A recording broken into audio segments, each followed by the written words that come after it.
Howdy there, I was just cleaning my gold pan, and you might be asking, why would someone choose to spend all day, every day, crouched over a mountain stream with their hands down in the freezing cold water the whole dang time?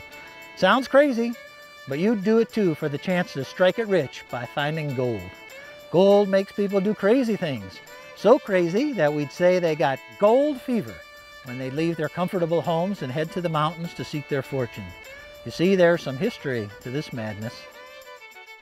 When gold was found in Colorado in 1859, people left their homes in the east and traveled by wagon across the prairies, hoping to make a fortune.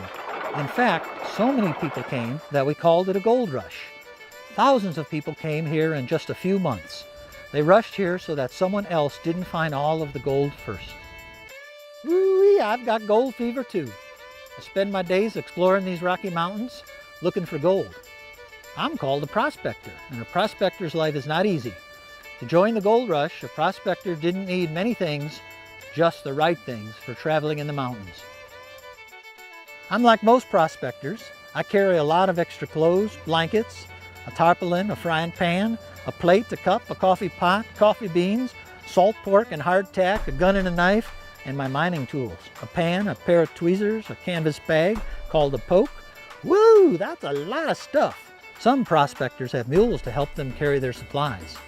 When we start out, we stake a claim on a stream in the mountains. We then go to an office in town and fill out a piece of paper with our name and the location of our claim. Yep, it's how we protect our discovery. This paper proves that I have the right to look for gold along my stretch of stream, and no one else can pan there. They'll be in trouble if they try. Well, it's great to find placer gold, you know, the gold that's carried in the river to this spot. What I really want to find is the source of the gold. See there across the river? That's a rock outcrop, and it's got gold right in it. We call that the gold ore. If it's real rich, we call it the mother lode. You see, prospectors dig their gold pans down deep and lift out a big pile of sand. Then they gently swish the pan in the water like this. The water washes out the lightweight sand and leaves the heavy gold in the bottom. They call this looking for color. When a prospector sees the yellow color of gold in his pan, he jumps up and yells, "Eureka!" That means I have found it. Most of the gold I find when panning is in little flakes or small nuggets. This is called gold dust or placer gold. I use my tweezers to pluck the gold from the bottom of my pan, and I put it into my canvas poke bag.